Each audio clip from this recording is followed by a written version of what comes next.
أهلا بيكم في قناة مصر أرض الحضارة. من كام يوم شارك إيلون ماسك تغريدة عن مصر ومعبد دندرة، وقال فيها مصر القديمة متوهجة.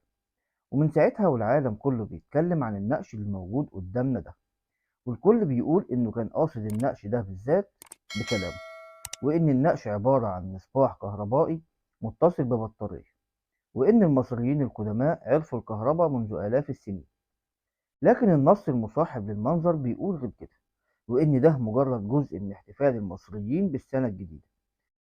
والنقش عبارة عن تعبان داخل زهرة لوتس مغلقة وتستند على عمود الجد. والمنظر عبارة عن قيامة حورس سماتاوي، ومعنى اسمه حورس موحد الأرضين. وتم الدلالة على الأرضين بالمقشورتين اللي موجود داخلهم التعبان. وده نقش شبيه ليه في معبد كومومبو، عبارة عن زهرة لوتس وبداخلها التعبان. النقش معناه في الكتابة المصرية القديمة الأرض، وتكراره مرتين معناه الأرضين. ووجود التعبان وزهرة اللوتس بيعبر عن فكرة البعث من جديد لحورس كموحد للأرضين. لكن إيه سبب الجدل اللي داير على النقش ده بالطريقة دي؟ في الحقيقة إن الحضارة المصرية أثارت إعجاب وفضول الكثيرين على مر التاريخ، وإن إزاي المصريين باستخدام الأدوات البسيطة اللي كانت متاحة ليهم في الوقت ده إنهم يبنوا المباني العملاقة والمبهرة اللي موجودة قدامنا دي، واللي فضلت موجودة لآلاف السنين، زي المعابد والمقابر. وإن إزاي المصريين كانوا بيدخلوا المعابد في وقت الليل في الظلام الشديد، وخصوصا إن في أماكن من الصعب يوصل ليها الضوء الطبيعي، سواء كان ضوء الشمس أو ضوء القمر. وكمان مع عدم وجود أثر لمادة السخام على جدران المعابد أو المقابر، وهي المادة التي تنتج من المصابيح الزيتية العادية.